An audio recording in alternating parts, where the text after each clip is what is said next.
ब्रह्मा का पिता है, कौन विष्णु की मां, शंकर का दादा कौन है, हमको दे बता। ये जानने के लिए कृपया सुनिए। जगत गुरु तत्वदर्शी संत रामपाल जी महाराज के अमृत वचन सर्व पवित्र धर्मों के पवित्र शास्त्रों के आधार पर। पुण्यात्मा, ये वो समय है, इसके लिए सभी महापुरुषों से कहा था कि धर्मदास मेरी लाख दुहाई, ये सार शब्द कहीं बार ना जाई, सार शब्द बार जो पढ़ी, ये बिजली पीढ़ी हंस नहीं तरी। फिर कहा था कि सार शब्द तब तक छुपाई जब तक द्वादश पंथ ना मिट जाई। अब काल ने कहा था कि जब परमात्मा के आए थे अपने पुत्र जोगजीत के रूप में, तो इस काल भगवान से वार्ता हुई थी। तब काल भगवान ने पूछा था कि आप कहाँ जा रहे हो?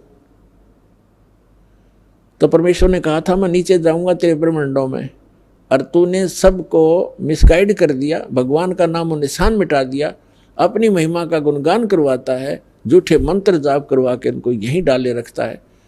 क्या बुरा हाल कर दिया तुमने। मैं वहां जाके बताऊंगा सबको, और तेरा भंडा फोड़ करूंगा, बताऊंगा कि तू काल है, तू भगवान नहीं है। तब उसने पहले तो बहुत बदमाशी की, फिर पार नहीं बसाई भगवान के सामने, उनकी शक्ति के सामने वो बहुत फिटे मुंह हो गया। फिर पैर पकड़ लिए, फिर प्रार्थना की थी कि 3 युगों में जीव ना ले जाना, वचनबद्ध कर लिया भगवान का। और चौथे युग में कितने ही ले जाना, आप कितने युग जीव ले जाना।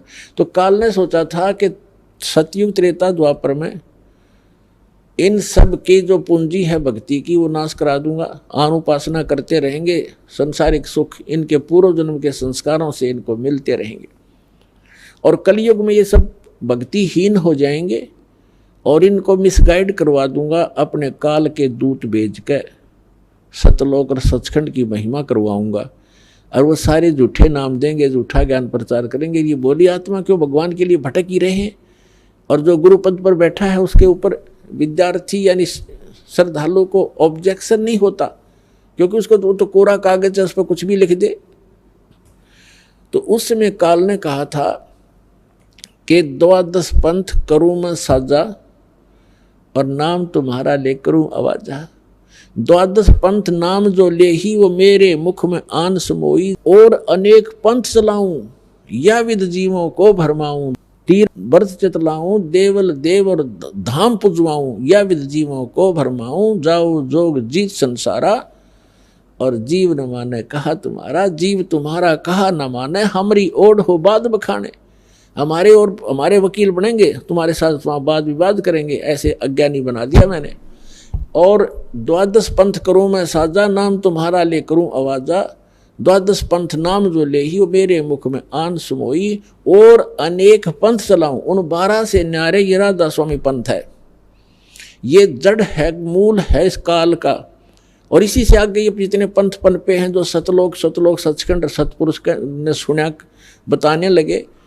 कबीर साहब और नानक साहब जी की वाणी को पढ़ कर इन्होंने हल्दी की गांठ से पंसारी बन गए, कख का पता नहीं।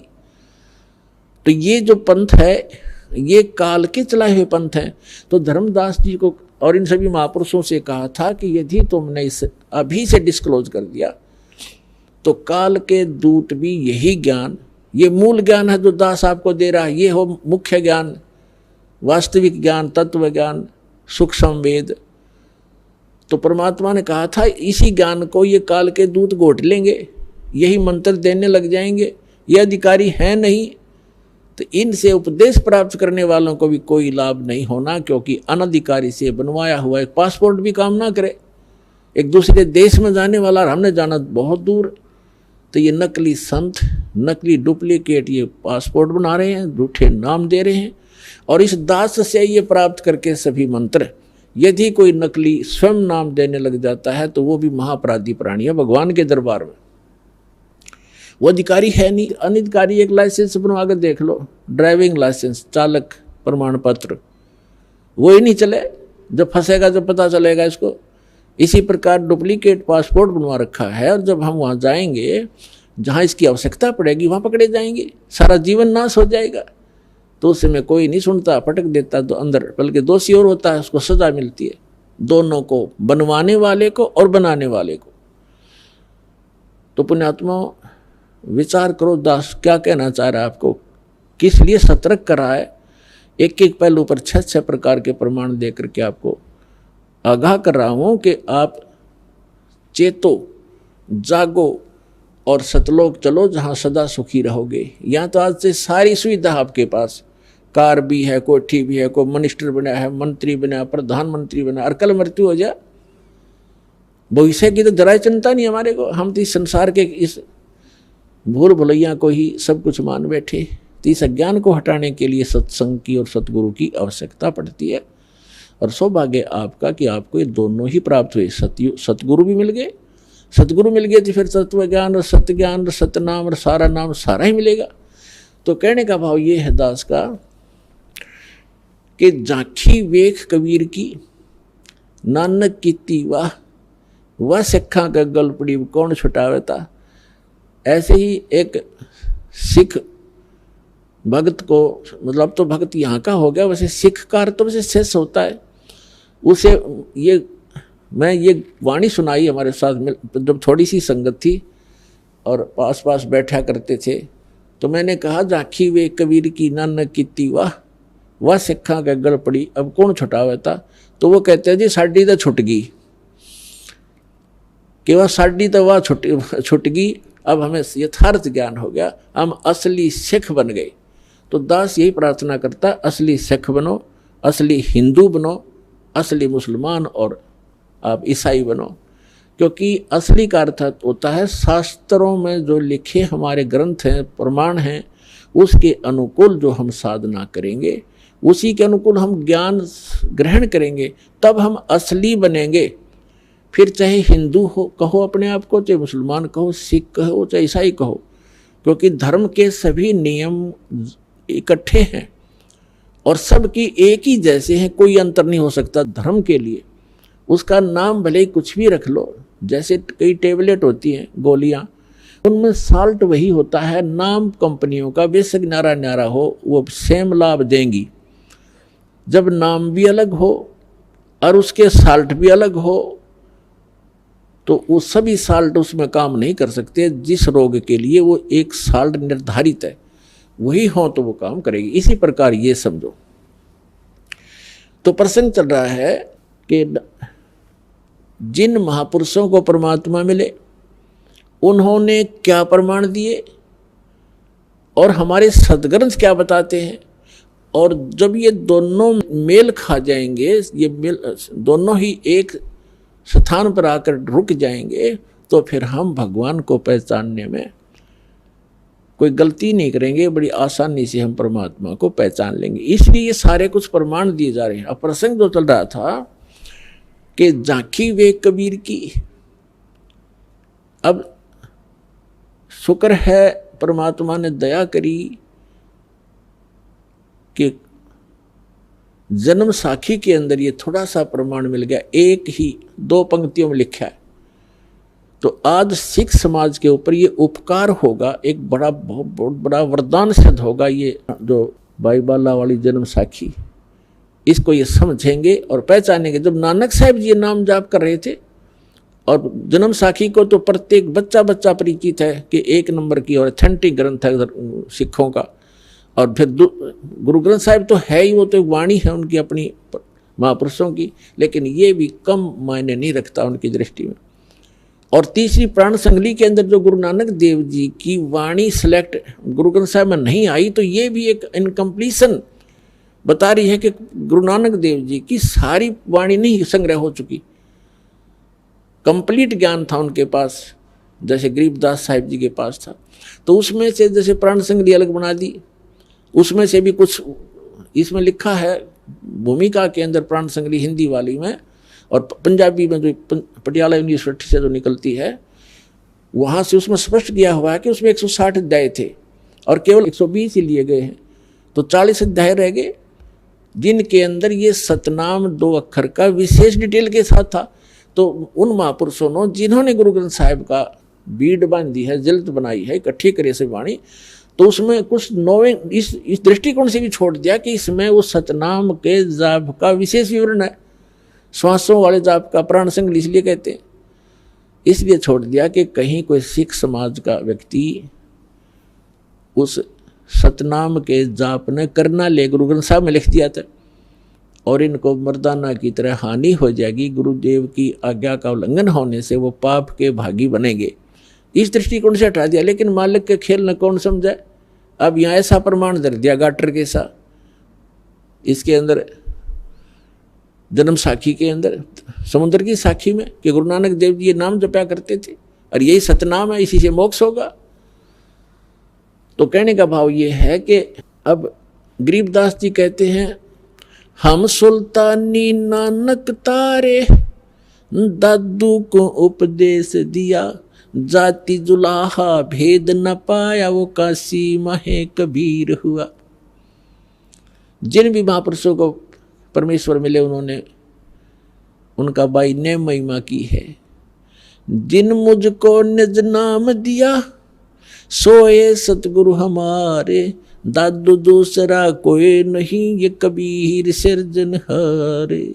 सुन सुन साख कबीर की, यू कालम नवावे माथे, धन धन तीनों लोक में, दादू जोड़े हाथ। इसी प्रकार नानक साहिब जी ने कहा है, फाई सूरत मुल्क की वेश, ए ठगवाड़ा ठगी देश, खरासियाणा भोता बारी धानक रूप रहा करता। प्रश्न नंबर 24 गुरु ग्रंथ साहिब के प्रश्न नंबर 24 पे अंकित है, पूरा शब्द है ये। और 721 पृष्ठ पे लिखा है कि एक अर्ज गुप्तम पेश तोदर, कून करतार हक्का कबीर करीम तू, बेऐब परवरदिगार। एक अर्ज पेश तोदर, एक अर्ज गुप्तम पेश तोदर, आपके चरणों में मेरी एक अरदास है भगवान। हे कून करतार माने शब्द स्वरूपी राम, सबके रचने वाले, करतार माने सबके सृष्टि के करने वाले, रचने वाले। हक्का कबीर, हक्का माने सत्य, अविनाशी, सच्चा, सत्य कबीर, सच्चा कबीर। हक्का कबीर करीम तू, करीम माने दयालु, बेऐब परवरदिगार, आप बेऐब माने निर्विकार, परवरदिगार माने सबका हित चाहने वाले आप हो कबीर साहब। स्पष्ट नाम लिखा। और भी बहुत जगह 731 पृष्ठ पे गुरु ग्रंथ साहब में लिखा है कि नीच जात परदेसी मेरा, खिन आवे तिन जावे, जाकी संगत नानक रंदा, कैसे मोड़ा पावे। नीच जात परदेसी मेरा, अगर छोटी जात का तुम कहते वो परदेसी है, वो मेरा मालिक और उसका संग है मेरा। वो एक सेकंड में यहाँ बैठा है, दूसरी सेकंड में वो सचखंड में। तो परमात्मा भी कहते हैं, छिन पहुंचूंगा छिन एक में जन अपने के काज, हरनेक से पूजो मार दो मन नरसिंह दर लो साज। अब और भी सभी महापुरुषों ने। तो इसी प्रकार दास आपको कहाँ लाना चाहता है, गीता अध्याय नंबर 15 के श्लोक नंबर 1 पर हम फिर आते हैं कि जो उल्टे लटके हुए संसार रूपी वृक्ष के सभी विभागों को बता देगा, स वेदविद वो तत्वदर्शी संत है, वो सतगुरु है। सतगुरु आए दया करी, ऐसे दीन दयाले, बंदी छोड़ वृत्तास का, जठरग्नि प्रतिपाले। अब क्या बताया है कि सतगुरु आए। इस सतगुरु शब्द को आपके हृदय में जचाने के लिए, समाने के लिए कि सतगुरु किसे कहते, आज के सत्संग का विषय है। और जब तक सतगुरु समझ में नहीं आओगा तो नकली भी सतगुरु।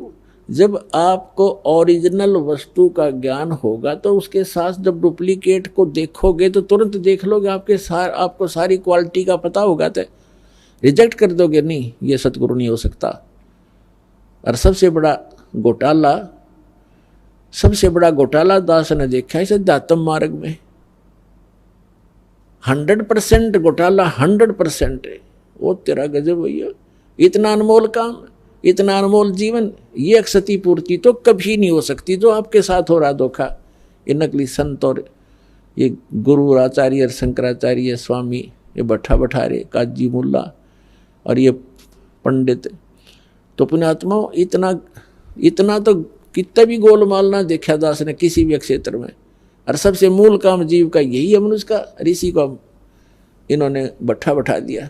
तो अब समझ लो, और कोई बड़ी बात नहीं, वो भी भगवान के बच्चे हैं, काल से मिसगाइडेड है वो संत महापुरुष, वो भी भगवान के बच्चे हैं। दास की उनसे भी प्रार्थना है कि आप पुनर्विचार करो। और दास जो इतना संघर्ष करता हुआ आगे बढ़ रहा है परमात्मा के सहयोग से, आप सभी के लिए परोपकार कर रहा है, अपना कोई स्वार्थ नहीं, केवल परमार्थ के लिए कदम रखा है। और आखिरी सांस तक ये सच कहता ही रहूँगा, क्योंकि इससे ही आपका कल्याण होगा। अब जो प्रसंग चल रहा है कि दास आपको वहां लाना चाहता है कि सतगुरु किसे कहते हैं।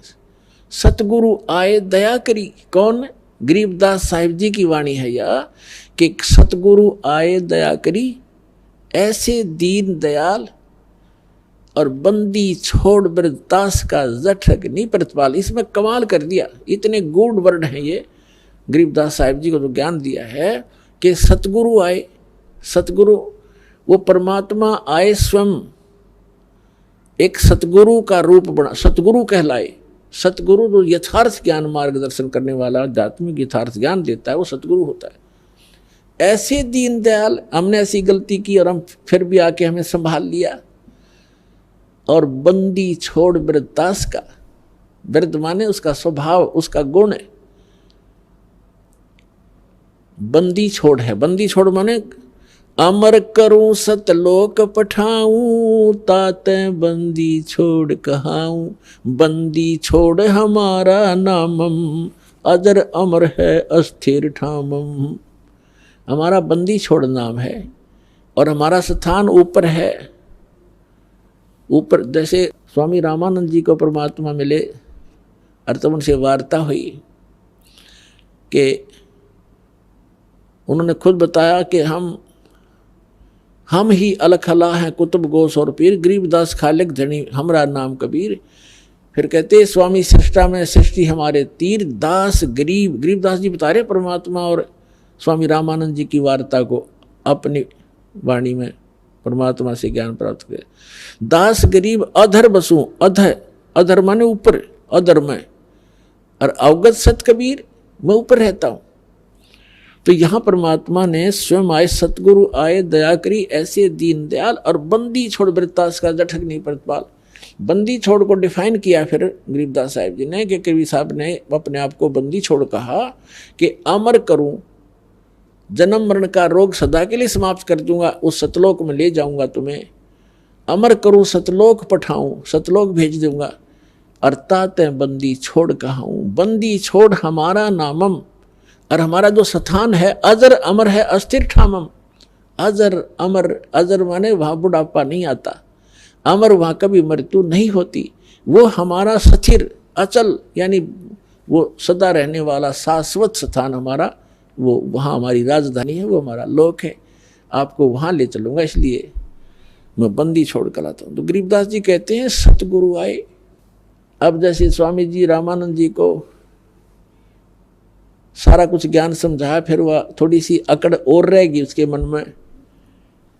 कहा कि मेरी समाधि लगती है, मुझे प्रकाश दिखाई देता है, मुझे धुनें सुनती हैं। तब मालिक ने कहा, 5 वर्ष की आयु में खड़े सामने एक धानक के बालक ने, यानी संसारिक दृष्टि से लोग धानक समझते थे, जुलाहा समझते थे, वो परमात्मा आए थे।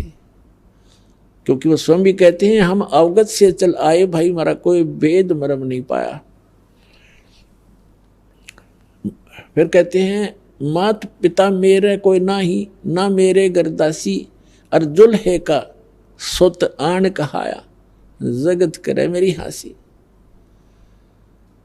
मैं जुल्हा के ने मुझे उठा लिया, उसको मैं मिला, और इसके घर रहने से मैं जुल्हा कहलाता हूँ, जुल्हे का पुत्र कहलाता हूँ, इसलिए संसार मेरी मजाक उड़ा रहा है।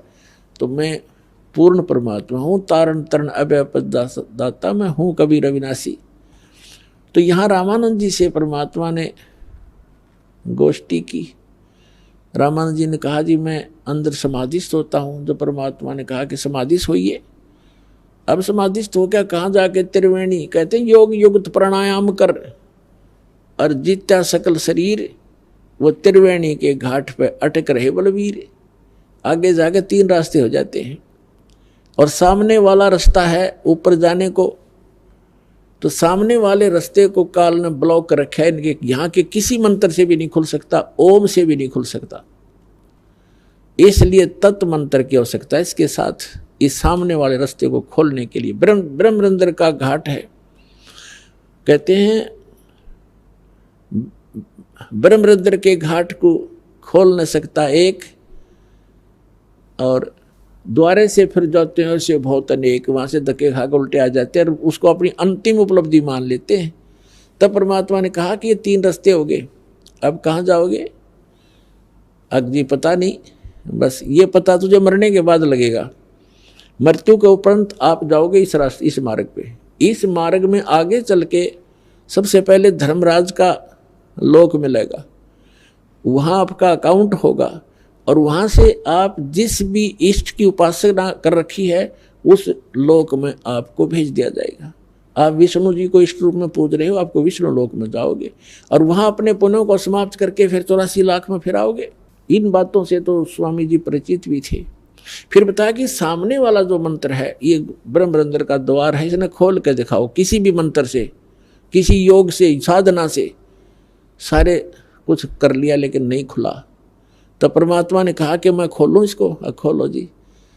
तो परमात्मा ने कहा कि मैं सतनाम का जाप करूंगा श्वास से और ये तुम्हारा ये गेट खुलेगा ब्रह्मरंध्र वाला।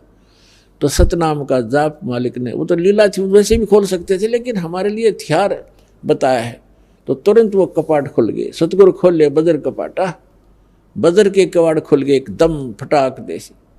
तो परमात्मा रामानंद जी को लेकर गए ऊपर, काल दिखाया इस ब्रह्मांड के अंदर उसकी सती थी। 3 स्थान दिखाए, जहाँ रजोगुण प्रधान अक्षेत्र, जहाँ तमोगुण प्रधान अक्षेत्र, जहाँ सतोगुण प्रधान अक्षेत्र है, जहाँ पर ये 3 पुत्रों को उत्पन्न करता है।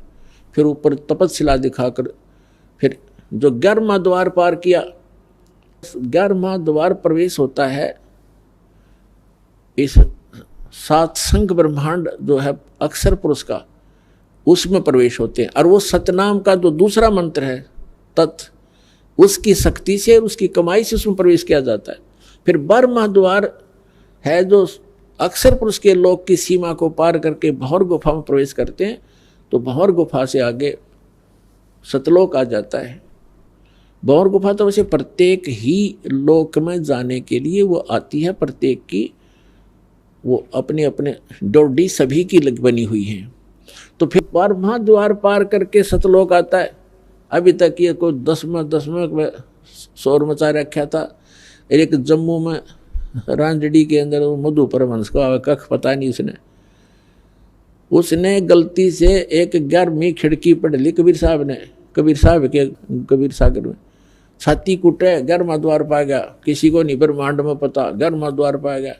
वो तो उसने तो वो पा गया जैसे हंसी में लिखा बोर्ड के बरुवाला आगे अगला ना पड़ा 30 किलोमीटर 35 किलोमीटर।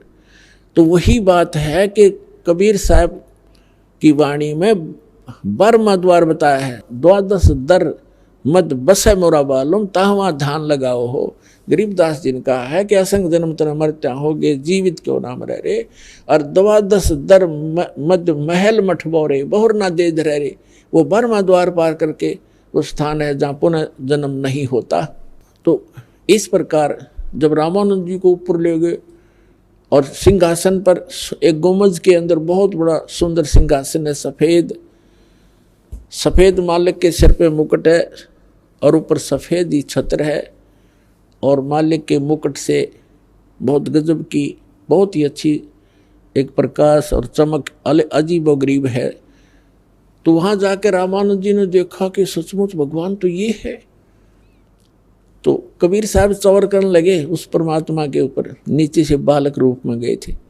थोड़ी सी देर में वो सिंहासन पर विराजमान परमात्मा खड़े हुए जिसके एक रोमकूप में करोड़ सूर्य करोड़ चंद्रमा मिला दी, इतना नूर है उस मालिक की रोशनी का, वो भी फीकी पड़े। करोड़ सूर्य करोड़ चंद्रमा की रोशनी एक रोम की, इतनी शोभा दाता की। वो खड़े हुए और कबीर साहब बैठ गए उस सिंहासन पर, असंग ब्रह्मांड के सिंहासन पर। 5 वर्ष का बालक विराजमान हो गया। रामानंद जी की बुद्धि चक्कर काट गई कि ये जुलाहे का बालक और ये परमात्मा दिखे सामने खड़ा, ये तो अंडरस्टूड हो गया भी यहाँ करके। और इस पर बालक बैठ गया भगवान के सिंहासन पर, और भगवान ने आसन छोड़ दिया। इतने में क्या देखा कि वो चौर करने लग गया। जो मालिक बैठे थे असंग ब्रह्मांड के स्वामी, और 5 वर्ष का बालक सिंहासन पर तख्त पर बैठा, उस पर चौर करने लगे। अब रामानंद जी का सिर घूम रहा था कि ये हो क्या रहा है।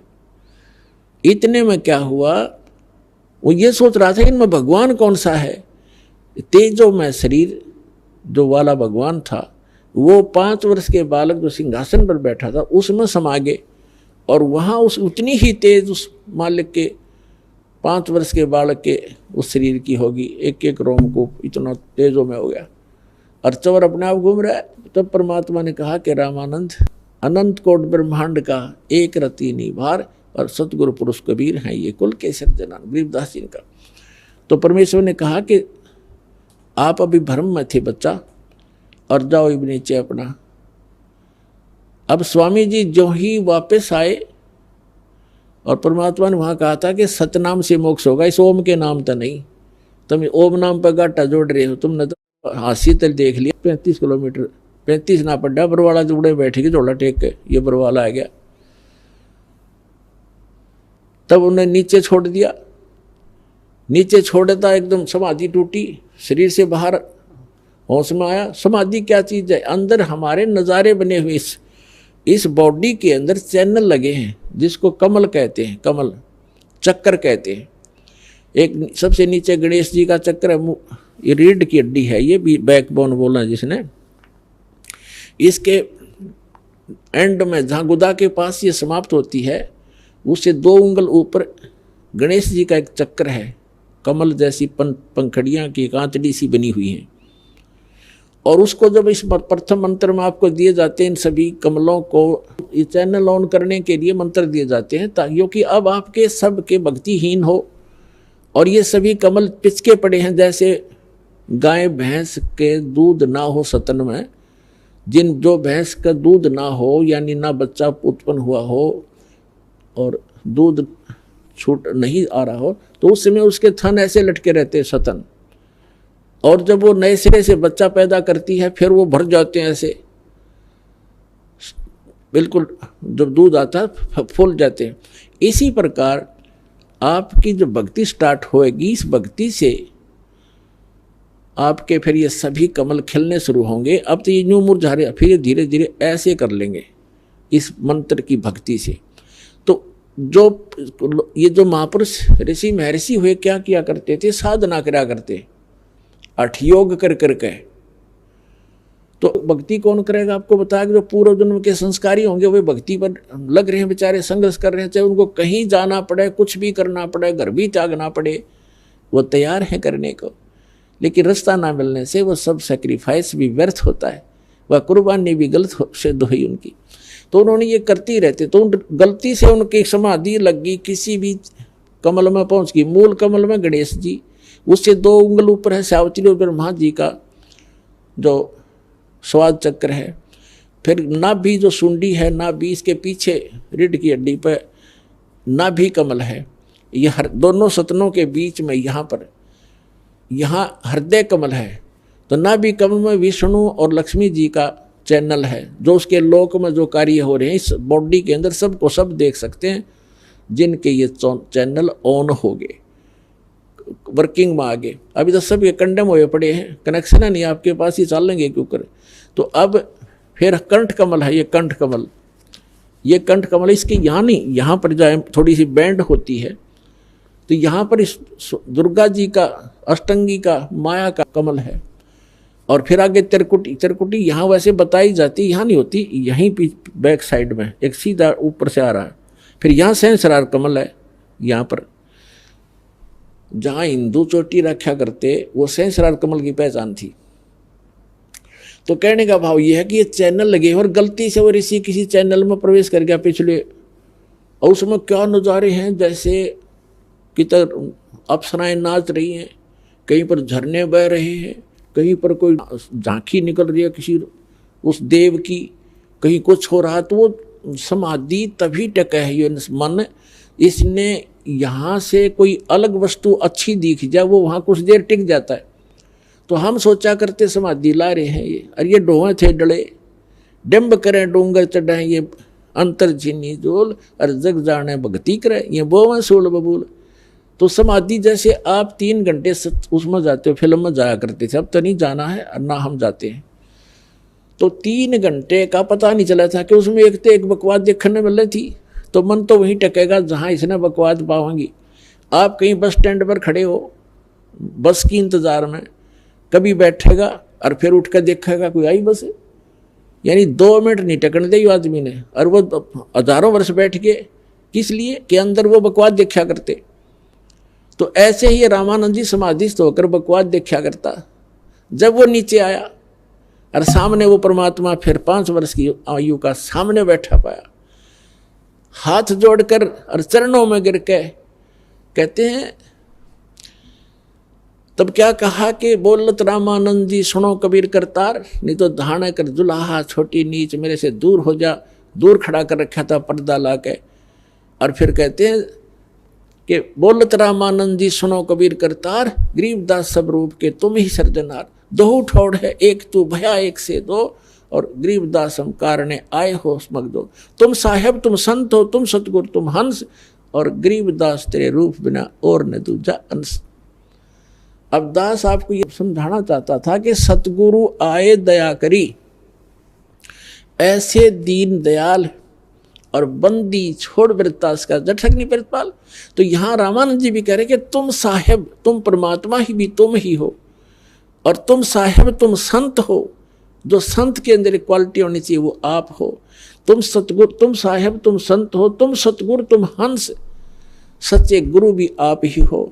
एक हंस यानी एक भक्त, हंस कौन होता है? पक्षी होता है, जो उसमें क्वालिटी होती है दूध और पानी को अलग अलग कर देगा चोंच डबोती। तो आप हंस भी आप ही हो जिसने दूध और पानी छान लिया, भिन्न भिन्न कर लिया सच्चाई, सच्चा ज्ञान क्या है और गलत ज्ञान क्या है। दूसरा हंस की क्वालिटी होती है वो बुगले जैसा होता है, और वो एक ही सरोवर पर दोनों होते हैं। बुगले की पहचान है वो मच्छी मेंढक कुछ भी मिल जाए वही खा जाएगा, लेकिन हंस अड़ंगा नहीं खाता, मोती ही खाता है। तो इसी प्रकार हंस का मतलब है ये संसार के जो राजनीति, यहाँ के जो पद, इसके लिए सारा जीवन खो देना, ये माया जोड़ना, ये तो है एक बुगले का काम। और हंस का काम है इनसे हटकर राम नाम के मोती खावे, तो हंस कहलाता है।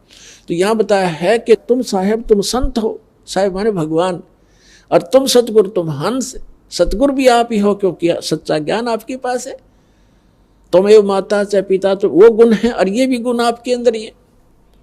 और गरीबदास तेरे आप बिना परमात्मा और न दूजा अंश।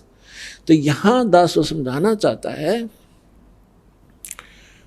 कि ये सतगुरु, तो 15वें अध्याय के प्रथम श्लोक पर फिर आते हैं कि सभी उल्टे लटके संसार की वृक्ष सभी विभाग बता देगा सवेदवित, और सतगुरु परमात्मा ही हो सकता है और सतगुरु हो ही नहीं सकता।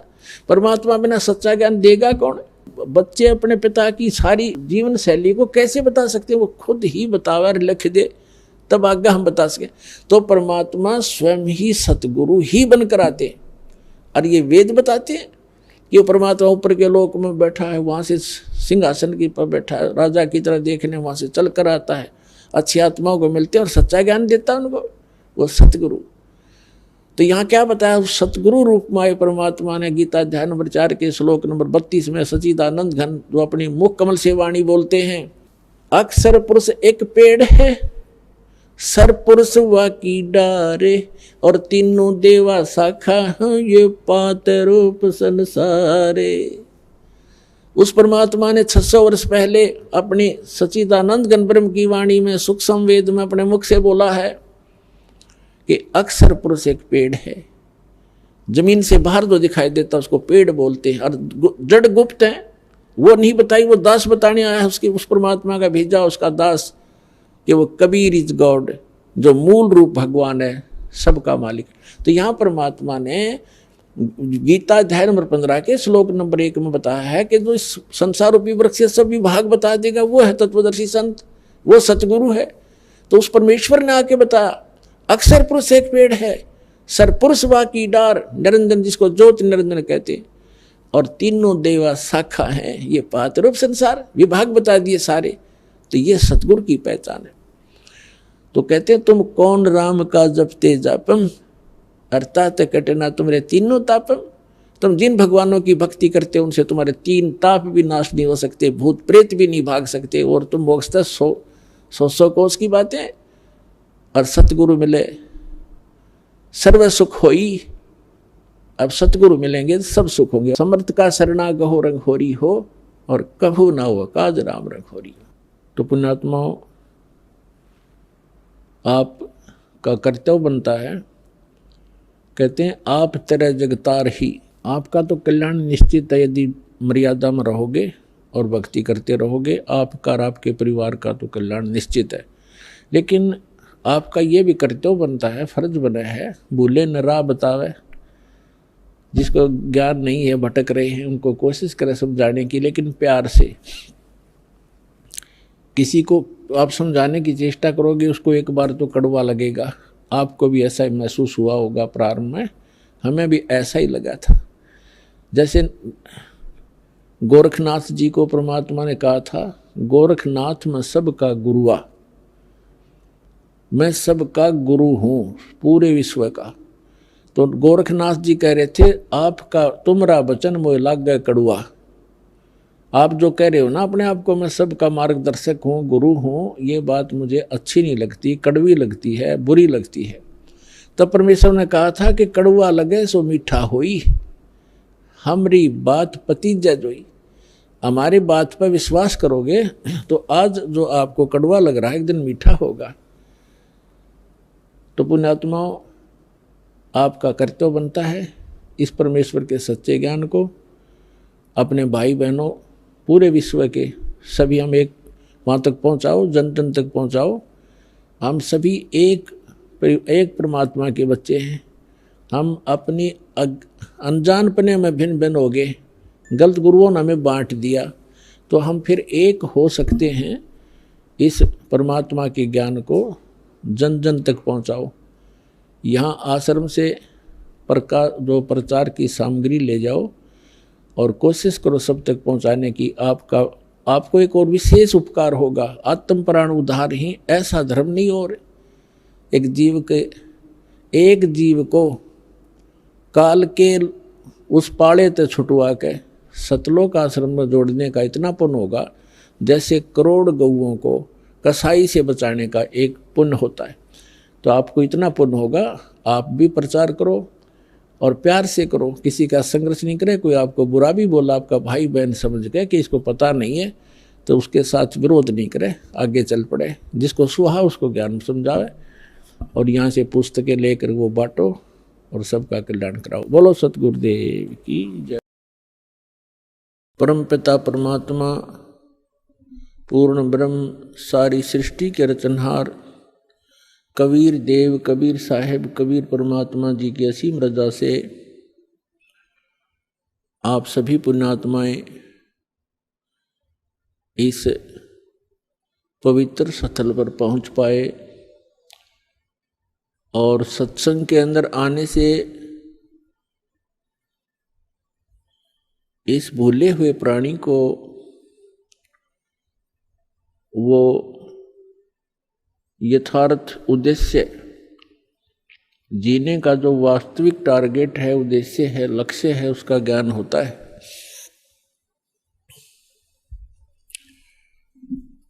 परमात्मा कबीर जी ने सूक्ष्म वेद में कहा है,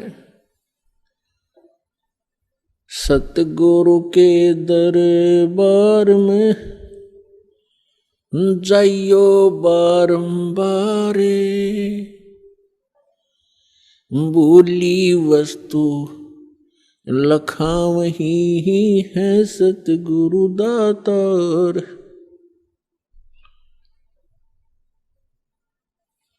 सतगुरु के दरबार में जाइयो बारंबार और वो भूली वस्तु याद दिलावें, है सतगुरु दातार।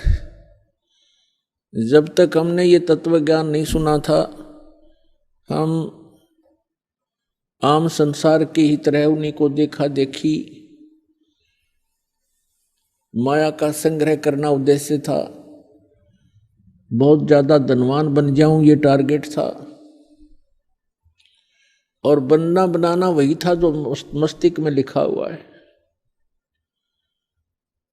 और धनी बनने के उद्देश्य से ना जाने कितने उल्टे सुलटे काम किया करते थे। माया उतनी ही मिलनी थी जितनी भाग्य में पूर्व जन्म में हमने कोई शुभ संस्कार, कोई शुभ कर्म किए थे, उनके आधार से ही आपको सब कुछ मिलना था। उसको प्रारब्ध कहते हैं। मिलना था आपको प्रारब्ध, लेकिन प्रत्येक व्यक्ति धनी बनने की चेष्टा में ना जाने कितने गलतियां कर बैठता है। इधर उधर से कोई पैसा इकट्ठा भी कर लेता है, कोई रिश्वत लेकर, मिलावट करके, किसी से छल कपट करके, तो वो पैसा तो रहेगा नहीं, क्योंकि वो आपकी किस्मत में नहीं है।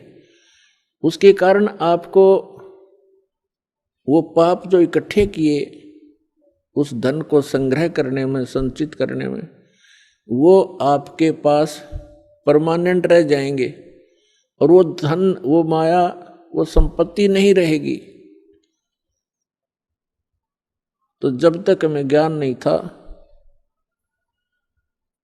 तो हम इसी भाग दौड़ के अंदर मृत्यु को ही प्राप्त हो जाते थे और मनुष्य जीवन का जो मूल उद्देश्य था उससे वंचित रह जाते थे। कबीर साहब कहते हैं,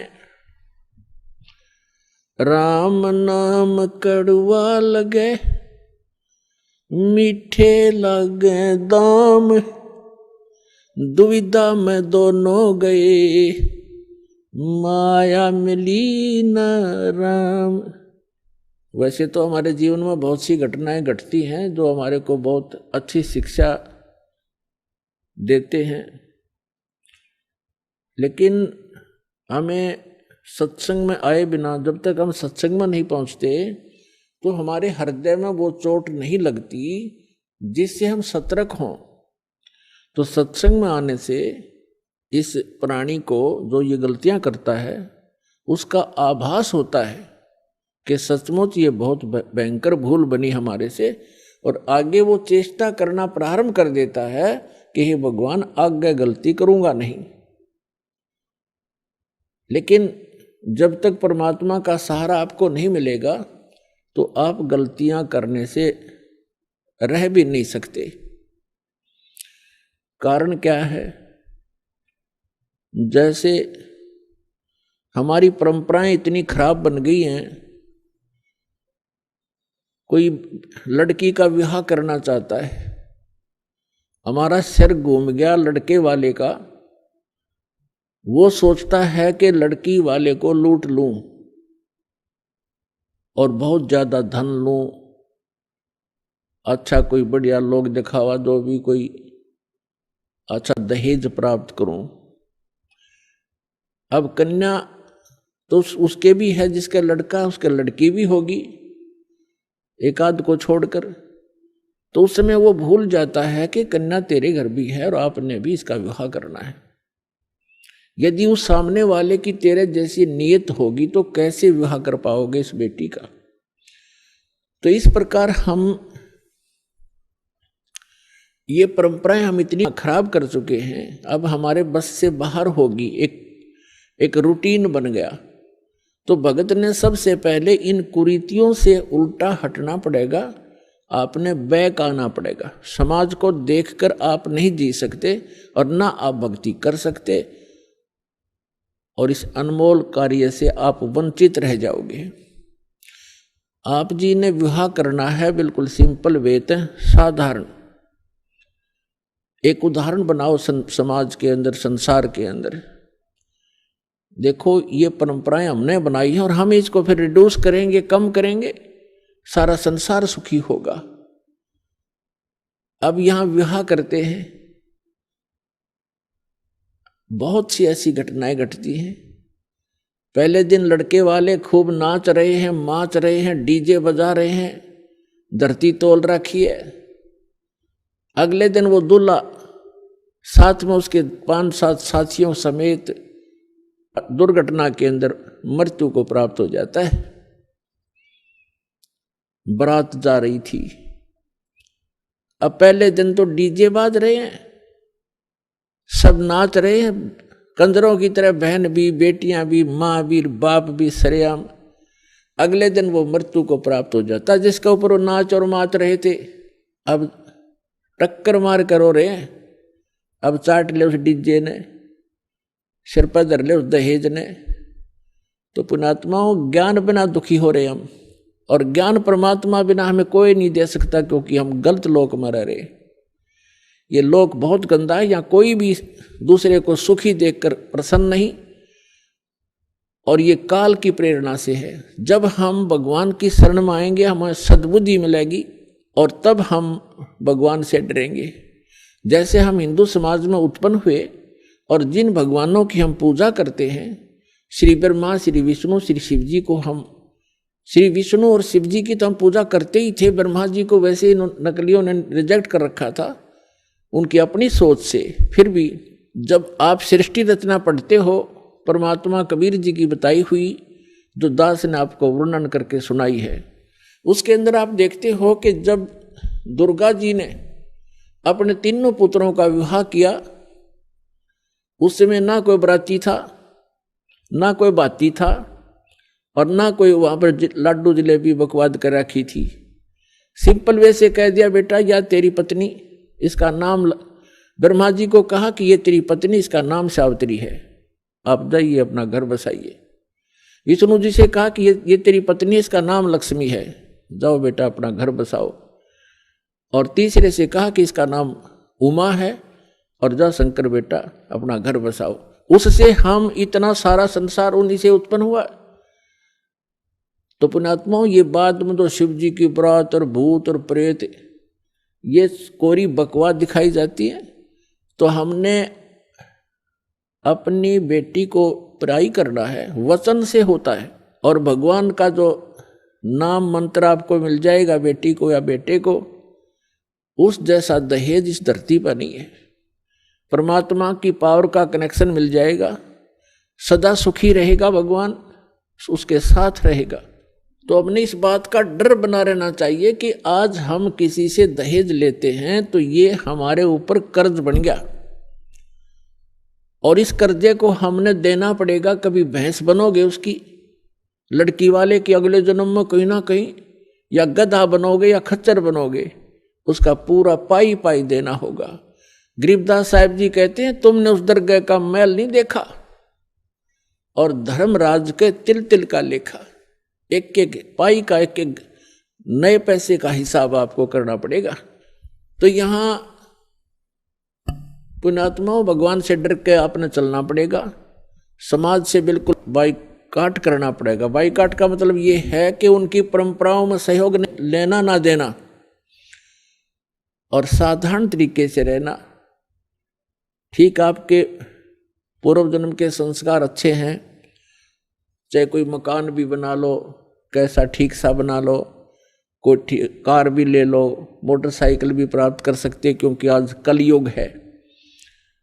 तो कहने का भाव ये है कि यदि भगवान की दया है तो लीजिए, नहीं तो भगत को जीने के लिए अपने परमात्मा कबीर जी की उस जीवन शैली पर नजर लगानी चाहिए। सारे ब्रह्मांडों का निर्माता, सभी आत्माओं के उत्पन्न करने वाला, सबका धारण पोषण करने वाला, सबका पेट भरने वाला, राजा को राज देने वाला, सेठ को धन देने वाला, वो स्वयं एक झोपड़ी में रहा करते थे। सारे ब्रह्मांडों का पेट भरने वाला, सबका धारण पोषण करने वाला, असंग ब्रह्मांड का संचालक बनारस के अंदर एक झोपड़ी में रहा करते थे। तो परमात्मा कहा करते थे कि लोक लाज ना कीजिए, निर्भय हो रहिए, यो मन साधो दीजिए तो गोविंद पाइए। हमने एक साधारण जीवन जीने की आदत डालनी चाहिए। संसार की तरफ देखकर हम कभी भी भक्ति मार्ग में इस सफर पर नहीं चल पाएंगे। तो परमात्मा परमेश्वर सारी सृष्टि के रचनहार एक भूमिका करके गए थे कि भाई मैं कैसे रह रहा हूं। और भले ही कोई कोठियों वाले हैं जिन्होंने 10-10 प्लाट लेकर खरीद रखे हैं, सिर पर धर कर ले जाएंगे उनको, अगले दिन मृत्यु हो जाती है, वो प्लाट वहीं रह जाते हैं। आप कहीं चूहा बनकर उन्हीं प्लाटों में बिल खोद कर रह रहा होगा। तो ये बातें इस ज्ञान के आधार से आप इस भक्ति मार्ग पर चल पाओगे, अन्यथा फिसल जाओगे इस रपटीली मार्ग से। तो हमने जो परमात्मा ने जो ज्ञान दिया है उसको आधार बनाओ। तो पुण्यात्माओं, पहले दिन डीजे बजाते हैं, नाचते और गाते हैं, अगले दिन दुर्घटना हो जाती है, या महीने 2 महीने 6 महीने के बाद कोई ना कोई और दुर्घटना घट जाती है। तो इन सब बातों को, भले ये एकाध घटना है, लेकिन हमने इसको ये मान के चलना पड़ेगा कि यह बिजली कभी भी गिर सकती है। जिस लोक में रहकर हम मस्ती मार रहे हैं, ये समय मस्ती मारने का नहीं है, जन्म सुधारने का है, कर्म सुधारने का है, परमात्मा की भक्ति करके अपना जीवन सफल करने का समय है। तो इसके विषय में नानक साहिब जी कहते हैं कि ना जाने काल की कर डारे, और किस भी ढल जा पासावे, और जिन्ना ते सिरते मौत खुड़क दी उन्हानू केड़ा हासावे। आइए अब हम उन श्रद्धालुओं के अनुभव जानते हैं जो जगत गुरु तत्वदर्शी संत रामपाल जी महाराज जी से दीक्षा प्राप्त कर चुके हैं तथा उनके द्वारा बताए गए भक्ति मार्ग पर चल रहे हैं। नमस्कार सर। नमस्कार जी। सर क्या नाम है आपका? मेरा नाम हरबीर शर्मा है। हरबीर शर्मा जी, आप कहाँ से हैं? मैं उत्तर प्रदेश, जिला मुजफ्फरनगर, कस्बा शाहपुर का रहने वाला हूँ। हरबीर जी, संत रामपाल जी महाराज से नाम दीक्षा आपने कब ली? नाम दीक्षा तो मैंने 30 जुलाई 2017 को ली थी। संत रामपाल जी महाराज से नाम दीक्षा लेने से पहले क्या आप कोई भक्ति साधना भी करते थे? भक्ति साधना तो सर जी, हम जो हिंदू समाज में परंपरागत चला हुआ आ रहा है, जो हमारे पीढ़ी दर पीढ़ी चला आ रहा है, हम उसी की तरह करते थे हम भी। तो फिर क्या कारण बना कि आप संत रामपाल जी महाराज की शरण में आए? देखो जी, कारण उसका यह है, कारण बड़ा भी है, लेकिन कारण को मैं आपके सामने एक छोटे शब्दों में रखूँगा। मैं सन 2002 में मैं डिफेंस पर्सनल हूँ, आर्मी से मैं रिटायर हुआ हूँ, और 2002 में रिटायर होने के बाद फिर मैं बिजली विभाग में नौकरी करना शुरू किया था। तो जैसे 2002 में मैं आर्मी की सर्विस से रिटायर होकर के आया, तो भगतमती की मेरी तबीयत ठीक नहीं रहती थी, और जब तबीयत ठीक नहीं रहती तो मैंने डॉक्टरों को भी दिखाया और मैंने तांत्रिक वांत्रिकों को भी दिखाया, लेकिन कहीं भी बात नहीं बनी। जब कहीं भी बात नहीं बनी तो मैं एक अव्यवस्था पैदा हुई मेरे अंदर। अव्यवस्था पैदा हुई तो हमने क्या काम किया, घर के अंदर ही हमने एक कीर्तन प्रोग्राम का सिलसिला चालू किया। कीर्तन प्रोग्राम का जैसे सिलसिला चालू किया और वहाँ पर भक्तजन आने शुरू हो गए और कुछ स्ट्रेंथ बढ़ने शुरू हो गए, तो वहाँ उस स्ट्रेंथ में एक भगत जी आ गए हमारे पास। तो एक दिन उन्होंने हमारे को बताया, बोले भाई ये तो तुम सब गलत कार्रवाई कर रहे हो। अब हमने उनसे जानना चाहा कि सही क्या, तो तब उन्होंने हमारे को एक बुक दी थी गीता तेरा ज्ञान अमृत। गीता तेरा ज्ञान अमृत जो पढ़ी हमने बुक, सर जी आप यकीन करो हमारे पैरों के नीचे से मिट्टी निकल गई। और रात भर में, जिस दिन वह मुझे बुक मिली थी, तो मैंने रात भर उसको पढ़ा, सुबह 4 बजे तक। सुबह 4 बजे तक जैसे पढ़ा, सुबह मैं कई बार तो रोया और कई बार मुझे बहुत दिक्कत हुई, बड़ा महसूस हुआ। तो मैं सुबह लैट्रिन बाथरूम के लिए गया। बाथरूम में भी मेरे दिमाग में ऐसी बात रही कि कभी कोई इस बुक को ना उठा ले। मैं उसे साथ साथ ही लेके गया। तो जैसे साथ साथ ले करके गया, फिर वो मैं पढ़ी, पूरा अच्छे ढंग से रिवीट किया, उसको अच्छे ढंग से रीड किया। पढ़ने के बाद मुझे जानकारी हुई कि यह तो मामला ही कुछ और है। तो सर जी वह बुक जैसे मैंने पढ़ ली, बुक का नाम था जी गीता तेरा ज्ञान अमृत। दृढ़ता बनी हमारे अंदर, बोले भाई सच्चा ज्ञान तो ये है। तो जी रामपाल जी महाराज का जो सत्संग चलता है मुजफ्फरनगर जिले के अंदर, वहाँ पे हमने नाम दीक्षा ली। सर, संत रामपाल जी महाराज से नाम दीक्षा लेने के बाद क्या आपको कुछ लाभ भी प्राप्त हुए? जी लाभ तो ये हुआ सर जी कि सबसे बड़ा लाभ तो मेरा ये हुआ कि सतयुग से लगा करके अब तक जो ऋषि महर्षि थे 1,000 साल तपस्या करके चले गए, उनको मोक्ष मार्ग नहीं मिला और हमारे को आज मोक्ष मार्ग की जानकारी हुई। मनुष्य जन्म का औचित्य क्या है, मनुष्य जन्म के औचित्य के बारे में मुझे जानकारी हुई, ये हमारे को लाभ हुआ सबसे बड़ा तो। और जो बीबी की मेरे सामने परेशानी थी, हमने 30 जुलाई 2017 में ही नाम दीक्षा ली थी, तो तब से बीबी ठीक है। परेशानी ये थी, ये कभी भी ठीक नहीं रहती थी, हायरी होती रहती थी इसको, और ये जो है शारीरिक पोजीशन इसकी कहीं सोजन, कहीं सिर में दर्द, कहीं पैर में दर्द, यही होता रहता था। थायराइड की भी परेशानी थी इसके सामने, और भी इसको पता नहीं क्या क्या होता रहता था। मैं इस बात से बहुत परेशान था। जब से शादी हुई जब से ये चल रहा था, लेकिन अब ये पिछले 3-4 साल हो गए, 3-4 सालों से बिल्कुल सही है। ये आर्थिक स्थिति मेरी ठीक है जी, परमात्मा ने मुझे पहले से ही ठीक ठाक करके लेकर चल रहे हैं। और मैं कभी भी जीवन में सर जी ये मेरा नियम रहा है कि कभी भी मैं झूठ नहीं बोला, कभी गलत काम नहीं करे, कभी चोरी जारी नहीं किया। ये काम मेरे से बहुत दूर रहे। परमात्मा ने मुझे इन चीज़ों के बारे में पहले से ही बचा करके रखा। सर, संत रामपाल जी महाराज से नाम दीक्षा लेने के बाद आपको बहुत सारे लाभ प्राप्त हुए। आप आर्मी से रिटायर्ड ऑफिसर के साथ साथ एक एजुकेटेड पर्सन भी हैं। हमारे चैनल के दर्शक कुछ मुख्य प्रश्न करते हैं, उनमें से एक प्रश्न यह भी है कि संत रामपाल जी महाराज के अनुयायी उनसे अंधश्रद्धा के तहत जुड़ते हैं। सर, यह बातें कहाँ तक सही हैं? देखो जी, जितना भी अंधश्रद्धा और श्रद्धा की भक्ति है, जो अब से पहले हम जुड़े हुए थे वो थी अंधश्रद्धा भक्ति, लेकिन अब जो जुड़े हैं हम पवित्र सदग्रंथों के आधार पर, संत रामपाल जी महाराज जो हमारे को सच्चा ज्ञान बता रहे हैं, वो पूर्ण परमात्मा के आधार पर पूर्ण परमात्मा की जानकारी दे रहे हैं। पूर्ण परमात्मा कौन है, कहाँ पर विराजमान है, किस विधि से मिलेंगे, कैसे हमारे को मोक्ष मिलेगी, ये सारा विधान, सारा मोक्ष मार्ग संत रामपाल जी महाराज के पास सेफ है, सुरक्षित है। उसकी जानकारी लेनी पड़ेगी हमारे को, तब हमारा मोक्ष होगा। जैसे कि मृत्युलोक शब्द है, मृत्युलोक शब्द ये सिद्ध करता है कि कोई जगह ऐसी भी होगी, कोई लोक ऐसा भी होगा जहाँ पर मृत्यु नहीं होती। जैसा कि काला आदमी ये सिद्ध करता है सर जी कि गोरा आदमी भी होता है, और गोरा आदमी ये सिद्ध करता है कि कोई काला भी आदमी होता है। तो मृत्युलोक ये शब्द सिद्ध करता है। सर, आप आर्मी से रिटायर्ड ऑफिसर हैं और उसके साथ साथ आप एक ब्राह्मण समाज से भी बिलोंग करते हैं। संत रामपाल जी महाराज के बारे में अक्सर यह भी कहा जाता है कि संत रामपाल जी महाराज से अगर नाम दीक्षा लेनी है तो देवी देवताओं की पूजा छोड़नी पड़ेगी। सर, हम आपसे पूछना चाहते हैं, क्या यह बातें सही हैं? देखो सर जी, हमारे जो सतगुरु रामपाल जी महाराज हैं, वो देवी देवताओं की पूजा छुड़वाते नहीं। देवी देवताओं को सम्मान करना है। संत रामपाल जी महाराज देवी देवताओं की जो भक्ति है इनको छुड़वाते नहीं हैं, इनको और विधि विधान से पवित्र सदग्रंथों के आधार पर इनकी साधना करवाते हैं। और परमात्मा ही, हमारे पवित्र सदग्रंथों के अंदर प्रमाण है कि परमात्मा ही पूजनीय योग्य हैं। सर, संत रामपाल जी महाराज से नाम दीक्षा कैसे प्राप्त की जा सकती है? देखो जी, परमात्मा ने आजकल, संत रामपाल जी महाराज ने आजकल के दिनों में हर जिले के अंदर दीक्षा केंद्र खोले हुए हैं। दीक्षा केंद्र खोले हुए हैं और वहाँ पर जाए और नाम दीक्षा लें। निःशुल्क दीक्षा लें, फ्री में दीक्षा मिलती है और मोक्ष करवा में। धन्यवाद सर। सत साहिब।